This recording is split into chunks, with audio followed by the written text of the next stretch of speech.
आज के लेक्चर में हम नॉन इनोसेंट लिगेंड्स के बारे में डिस्कस करेंगे। Non innocent ligands, innocent ligands, similarly hard ligands, soft ligands, इनके बारे में हम डिस्कस करेंगे। सबसे पहले हम देखते हैं नॉन इनोसेंट लिगेंड्स के बारे में। नॉन इनोसेंट लिगेंड्स कौन से होते हैं? नॉन इनोसेंट लिगेंड्स हम ऐसे लिगेंड्स को कहते हैं जिनमें जो मेटल कॉम्प्लेक्स होती है उसकी कोऑर्डिनेशन स्टेट अगर हमें अननोन हो। अभी अगर किसी भी मेटल कॉम्प्लेक्स में अगर हमें लिगेंड की जो कोऑर्डिनेशन स्टेट है वो अननोन होगी तो हम उनको नॉन इनोसेंट लिगेंड्स कहेंगे, और उनको हम सस्पेक्ट लिगेंड्स भी कह सकते हैं। जिनकी सस्पेक्ट मीन्स होता है मशकूक होना, कि जिनके हमारी जो ऑक्सीडेशन स्टेट है जिनके हमें अननोन होगी या फिर हम कन्फ्यूजन में होंगे, उनकी ऑक्सीडेशन स्टेट हमें क्लियर नहीं होगी, तो ऐसे जो लिगेंड्स होंगे उनको हम नॉन इनोसेंट लिगेंड्स कहते हैं।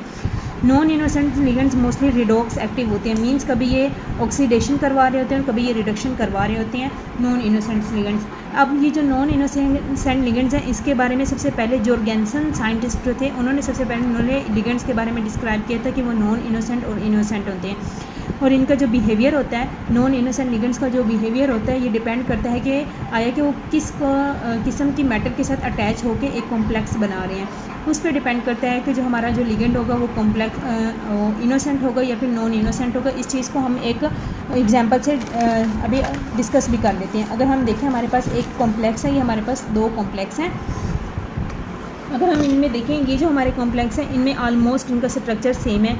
ऑक्सीजन आयरन जो हमारी सेंट्रल मेटल है वो सेम ही उसकी कोऑर्डिनेशन स्टेट दोनों में सेम है, एलिमेंट्स भी सेम है। लेकिन यहाँ पे क्या है कि हमारा ये जो लिगेंड्स हैं, अब ये एक हमारा जो कॉम्प्लेक्स है इसमें ये नॉन इनोसेंट हो गए और एक में इनोसेंट हो गए। अब ये किस चीज़ पे डिपेंड करता है कि हमारा जो कॉम्प्लेक्स है इस पे डिपेंड करता है कि हमारा जो लिगेंड होगा वो नॉन इनोसेंट होगा या फिर इनोसेंट होगा। अगर तो हमारा जो लिगेंड है उसमें इस तरीके से कोऑर्डिनेशन हो रही है, हमारे उस लिगेंड में इस तरीके से कॉन्जुगेशन मौजूद है, डीलोकलाइजेशन हो रही है, तो पॉसिबल चांसेस हैं कि वहाँ पे हमारा जो लिगेंड है वो नॉन इनोसेंट की कैटेगरी में चले जाए। लेकिन अगर हमारा जो कॉम्प्लेक्स है वहाँ पे कोई ऐसी डीलोकलाइजेशन नहीं है, वहाँ पे जो भी हमारा लिगेंड है और जो एटम में मेटल एटम है उसकी फिक्स कोऑर्डिनेशन स्टेट होगी, तो एज सच वो कोई भी तो ऐसा जो है हमारा लिगेंड होगा वो इनोसेंट लिगेंड की कैटेगरी में आ जाएगा। अगर हम यहाँ पे देखें जो हमारा नाइट्रोजन है इसकी यहाँ पे अगर हम देखें इस कॉम्प्लेक्स में और इस कॉम्प्लेक्स को अगर हम कंपेयर करें तो हमारे पास ये जो नाइट्रोजन के लिगेंड्स हैं इनकी जो ऑक्सीडेशन स्टेट है वो अननोन है। अगर यहाँ पे हम देखें तो यहाँ पे जो नाइट्रोजन की ऑक्सीडेशन स्टेट है वो +3 आती है, लेकिन अगर यहाँ पे हम देखें तो नाइट्रोजन की जो ऑक्सीडेशन स्टेट है वो +5 हो गई है। क्यों? क्योंकि यहाँ पे नाइट्रोजन जस्ट 3 बॉन्ड्स बना रहा है, 1, 2 and 3, जबकि यहाँ पे जो नाइट्रोजन है टोटल 5 बॉन्ड्स बना रहा है, 1, 2, 3 और 5 बॉन्ड्स नहीं बना रहा, 1, 2, 3 बॉन्ड्स ये बना रहा है और 4th बॉन्ड कोऑर्डिनेट बॉन्ड बना रहा है जिसके थ्रू वो 2 इलेक्ट्रॉन्स मेटल को ट्रांसफ़र कर रहा है। तो इस केस में अब ये जो हमारा नाइट्रोजन लिगेंड है ये सस्पेक्ट लिगेंड हो गया। अब ये जो हमारा नाइट्रोजन है ये इनोसेंट लिगेंड हो गया। इसकी ये जो नॉन इनोसेंसी है या इसकी जो सस्पेक्टेंस है वो किस पे डिपेंड करी है? हमारे कॉम्प्लेक्स पे। हमारे कॉम्प्लेक्स के अंदर डीलोकलाइजेशन हुई, हमारे कॉम्प्लेक्स में चेंजेस आए, डेट्स वाई हमारा जो भी लिगेंड है वो सस्पेक्ट हो गया, वो नॉन इनोसेंस हो गया। सिमिलरली अगर हम इनोसेंट लिगेंड की बात करें तो innocent ligand just opposite to non innocent ligands. Innocent ligands वो होते हैं जिनकी हमें कोऑर्डिनेशन जो स्टेट होती है वो ऑलरेडी नॉन होती है, कॉम्प्लेक्स में जाके वो अपनी कोऑर्डिनेशन स्टेट को चेंज नहीं करते। ऐसे जो लिगेंड्स होंगे उनको हम इनोसेंट लिगेंड्स की कैटेगरी में हम उनको मेंशन करेंगे। इसके बाद अगर हम सॉफ्ट एंड हार्ड लिगेंड्स की बात करें तो सॉफ्ट लिगेंड्स वो होते हैं ऐसे लिगेंड्स जो मेटल के साथ कोवलेंट बॉन्डिंग शो करते हैं। ऐसे जो लिगेंड्स होते हैं इनको हम सॉफ्ट लिगेंड्स कहते हैं। और सॉफ्ट लिगेंड्स वो होंगे जो हमारे जिसमें लिगेंड मेटल के साथ कोवलेंट बॉन्डिंग शो करेंगे, और जो हार्ड लिगेंड्स हैं वो लिगेंड्स होते हैं जिनमें लिगेंड मेटल के साथ आयोनिक बॉन्डिंग शो करते हैं। ऐसे जो लिगेंड्स होते हैं उनको हम हार्ड लिगेंड्स कहते हैं। अगर हम सॉफ्ट लिगेंड्स की बात करें तो सॉफ्ट लिगेंड्स में हमारा जो बॉन्डिंग है वो हमारी कोवलेंट बॉन्डिंग है। कोवलेंट बॉन्डिंग मीन्स ऐसे जो लिगेंड्स होते हैं इनकी पोलराइजेबिलिटी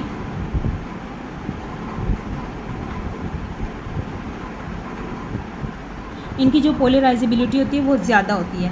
जो हमारे कोवलेंट है, जब हमारा जो लिगेंड है अगर वो कोवलेंट बॉन्डिंग कर रहा है मेटल के साथ तो ऐसे जो हमारे लिगेंड्स होती हैं इनकी जो पोलराइजेबिलिटी होती है वो ज़्यादा होती है। जबकि अगर ये आयोनिक लिगेंड्स हैं तो इस केस में इनकी जो इस केस में जो हमारे जो लिगेंड होंगे इसकी पोलराइजेबिलिटी कम होगी।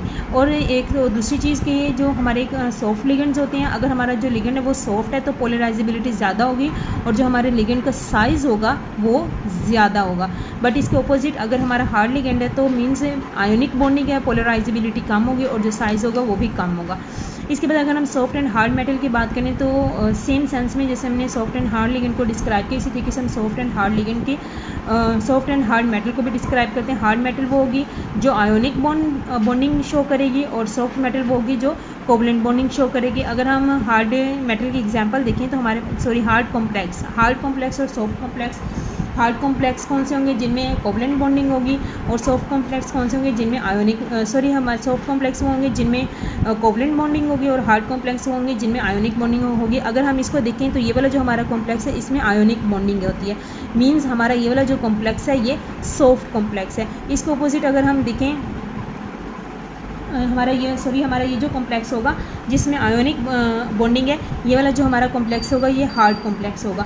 इसके अपोजिट अगर हम इसको देखें, इसमें हमारी जो बॉन्डिंग है ये कोवलेंट बॉन्डिंग है, इसमें ये जो हमारी मेटल जो है, और इसके अपोजिट अगर हम इसको देखें, इसमें ये जो हमारी मेटल है, ये जो हमारा हाइड्रोजन एटम है, ये हमारे पास क्या है कि ये इसको हम कह सकते हैं कि ये हमारे पास हार्ड मेटल है। इसी तरीके से ये हमारे पास हार्ड लिगेंड है, तो इस कंडीशन में जो हमारा कॉम्प्लेक्स बनेगा वो भी हार्ड कॉम्प्लेक्स बनेगा। इसके अपोजिट ये जो हमारे पास मेटल है, अब अगर हम हाइड्रोजन को देखेंगे तो मेटल का करैक्टर भी शो करती है, नॉन मेटल के करैक्टर भी शो करती है। अभी ये मेटल हाइड्राइड बना रही हैं। इसके बाद अगर हम देखें ये नॉन मेटेलिक हाइड्राइड बना रहे हैं। इसके बाद अगर हम इसको देखें तो ये हमारे पास मरकरी है, ये मरकरी हमारे पास मरकरी और आयोडीन, जब इन दोनों का आपस में कॉम्प्लेक्स बनेगा तो ये हमारा जो कॉम्प्लेक्स है, चूँकि इसमें जो बॉन्डिंग है वो कोवलेंट बॉन्डिंग है, तो ये जो हमारा कॉम्प्लेक्स बनेगा ये सॉफ्ट कॉम्प्लेक्स बनेगा। अब अगर हम इसमें मरकरी मेटल को देखें तो ये सॉफ्ट मेटल है, और ये जो हमारा आयोडीन है, अगर हम आयोडीन को देखें, अगर हम पीरियोडिक टेबल देखें तो उसमें फ्लोरीन, क्लोरीन, ब्रोमीन और आयोडीन बिल्कुल लीस्ट पे मौजूद है, मीन्स आयोडीन की पोलराइजेबिलिटी सबसे ज़्यादा होती है। जब हम टॉप टू बॉटम जाते हैं तो पोलराइजेबिलिटी इंक्रीज़ होती जाती है, आयोडीन की पोलराइजेबिलिटी सबसे ज़्यादा होती है और आयोडीन का जो साइज़ है वो भी सबसे ज़्यादा है। और अभी हमने इस चीज़ को ऊपर डिस्कस भी किया कि जिनकी जो लिगेंड्स सॉफ्ट लिगेंड्स होते हैं उनकी पोलराइजेबिलिटी ज़्यादा होती है और उनका साइज़ भी ज़्यादा होता है। अब चूँकि यहाँ पे आयोडीन जो है हमारी ये जो कॉम्प्लेक्स है ये सॉफ्ट कॉम्प्लेक्स है, हमारी जो मेटल है वो भी सॉफ्ट है, और आयोडीन जो हमारे पास लिगेंड है ये भी हमें पता चल गया ये भी सॉफ्ट है, क्योंकि इसकी पोलराइजेबिलिटी भी ज़्यादा है, इसका साइज़ भी ज़्यादा है। डैट्स मीन्स ये जो हमारा कॉम्प्लेक्स है, ये हमारा जो कॉम्प्लेक्स होगा ये सॉफ्ट कॉम्प्लेक्स होगा, और सॉफ्ट की जो हमारे सॉफ्ट मेटल और सॉफ्ट लिगेंड की कॉम्बिनेशन से हमारे पास बनेगा। इसके बाद अगर हम देखें नॉन इनोसेंट जो लिगेंड्स हैं उनके एक और फर्दर अगर हम एग्जांपल डिस्कस करें तो ये हमारे पास एक निकल का कॉम्प्लेक्स है। इस निकल के कॉम्प्लेक्स में अगर हम देखें, ये यहाँ पे ये थोड़ी बहुत मिस्टेक्स में हो गई हैं। अगर हम यहाँ पे देखें लिगेंड के, ये हमारे पास कॉम्प्लेक्स है निकल का कॉम्प्लेक्स।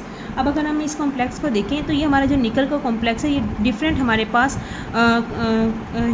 आप इसको यूँ कह सकते हैं कि ये डिफरेंट कॉम्प्लेक्सेस शो कर है। जैसे ये निकल का कॉम्प्लेक्स इस फॉर्म में भी है, इस फॉर्म में भी हमारे पास है, इस फॉर्म में भी है, इस फॉर्म में भी और इस फॉर्म में भी है। यहाँ पे क्या हुआ है कि ये जो निकल और नाइट्रोजन एटम इनकी जो ऑक्सीडेशन स्टेट है वो ऑलमोस्ट सब में सेम है।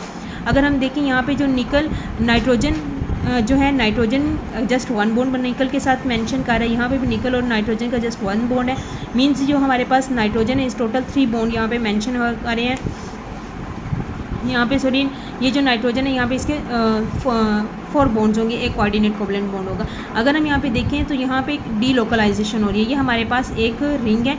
अब नेक्स्ट अगर हम मूव करें नेक्स्ट स्ट्रक्चर की तरफ तो ये वाला जो हमारा बॉन्ड है ये इधर मूव कर गया है, सही है यहाँ पे, और जो ये वाला हमारा बॉन्ड है ये नेक्स्ट आगे यहाँ पे मूव कर गया, इस जगह पे मूव कर गया।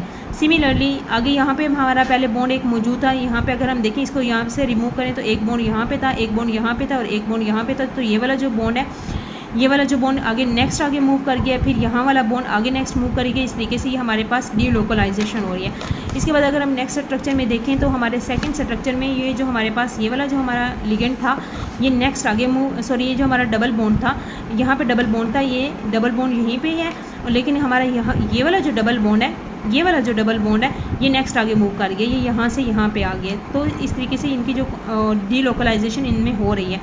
इसके बाद अगर हम देखें ये हमारे पास डबल बॉन्ड वैसे है, और ये वाला जो डबल बॉन्ड है ये वाला डबल बॉन्ड यहाँ पे और यहाँ पे मेंशन हो गया। तो इस तरीके से इनके ऑक्सीडेशन इनमें डीलोकलाइजेशन हो रही है। ये हमारे पास एक ही निकल का कॉम्प्लेक्स है, लेकिन जब इसकी डीलोकलाइजेशन हो रही है तो डिफरेंट हमारे पास डीलोकलाइज्ड स्ट्रक्चर्स हमारे पास सामने आ रहे हैं। तो इनमें ये शो किया जा रहा है कि ये जो हमारे पास यहाँ पे जो नॉन इनोसेंट लिगेंड्स हैं वो डीलोकलाइजेशन पे भी डिपेंड करते हैं कि हमारा जो लिगेंड होगा वो नॉन इनोसेंट होगा कि इनोसेंट होगा, ये डीलोकलाइजेशन पे भी डिपेंड करता है। अगर डीलोकलाइजेशन एक कॉम्प्लेक्स में बार बार डीलोकलाइजेशन हो रही है तो ऑब्वियसली वहाँ पे मौजूद जो लिगेंड्स हैं उनकी निकल के साथ बॉन्डिंग चेंज होती रहेगी। कहीं पे वो उनकी जो बॉन्डिंग होगी वो कोवलेंट बॉन्डिंग हो जाएगी और कहीं पे वो जो बॉन्डिंग है वो कोऑर्डिनेट कोवलेंट बॉन्डिंग हो सकती है। तो डेट्स वाई इनकी ऑक्सीडेशन स्टेट जो है वो चेंज होती रहेगी। ये एक नॉन इनोसेंट लिगेंड्स की हमारे पास 2 एग्जांपल्स थी और उनके थ्रू हमने देखा है कि नॉन इनोसेंट लिगेंड्स कैसे हम इनको नॉन इनोसेंट लिगेंड्स की कैटेगरी में मेंशन करते हैं। इसके बाद अगर हम बात करें नाइट्रोसाइल, ये भी हमारे पास एक किस्म का नॉन इनोसेंट लिगेंड है। अब ये जो नाइट्रोसाइल है ये नॉन इनोसेंट लिगेंड भी है, इनोसेंट लिगेंड भी है। ये जो नाइट्रोसाइल है नॉन इनोसेंट लिगेंड कब होगा? जब किसी भी मेटल के साथ ये बेंट फॉर्म में बेंट ज्योमेट्री बना रहा है या फिर ये लीनियर ज्योमेट्री बना रहा है। लीनियर या फिर बेंट अगर बना रहा है तो ऑब्वियसली जब ये बेंट ज्योमेट्री बनाएगा तो इसकी जो ऑक्सीडेशन स्टेट होगी वो और होगी, और जब ये लीनियर ज्योमेट्री बनाएंगे तो इसकी ऑक्सीडेशन स्टेट और हो जाएगी। नाइट्रोजन की जो ऑक्सीडेशन स्टेट है वो चेंज हो जाएगी। डेट्स वाई हम इसको कह सकते हैं कि ये हमारा नॉन इनोसेंट लिगेंड है। अगर हम देखें इसी तरीके से ये जो डाईऑक्सीजन है ये भी हमारे पास एक नॉन इनोसेंट लिगेंड है, क्योंकि nitrogen different oxidation state show करता है। कहीं पे जो नाइट्रोजन है जैसे पारोक्साइड है वहाँ पे नाइट्रोजन की जो ऑक्सीडेशन स्टेट है वो O2 नेगेटिव है, मींस 1 जो हमारे पास ऑक्सीजन है उसकी ऑक्सीडेशन स्टेट 1 है। सिमिलरली अगर हम देखें हमारे पे सिमिलरली अगर हम सुपर ऑक्साइड को देखें तो यहाँ पे सुपर ऑक्साइड में हमारे पास जो ऑक्सीडेशन स्टेट है ऑक्सीजन की वो हमारे पास O2 नेगेटिव है, मतलब कि एक मोलिकुलर ऑक्सीजन के ऊपर नेगेटिव चार्ज और यहाँ पे सिंपल एक एटॉमिक ऑक्सीजन के ऊपर नेगेटिव चार्ज। तो ये एक फ़र्क है। तो यहाँ पे भी हमें कंफर्म नहीं है कि हमारा जो डाईऑक्सीजन, अब जो डाईऑक्सीजन है ये इस फॉर्म में भी कॉम्प्लेक्स बनाता है और इस फॉर्म में भी कॉम्प्लेक्स बनाता है। तो इन दोनों कंडीशंस में इनके हमें सस्पेक्ट है हमारे लिए इन दोनों की ऑक्सीडेशन स्टेट। तो डेट्स वाई हम इसको कह सकते हैं कि जो हमारा डाईऑक्सीजन है वो भी नॉन इनोसेंट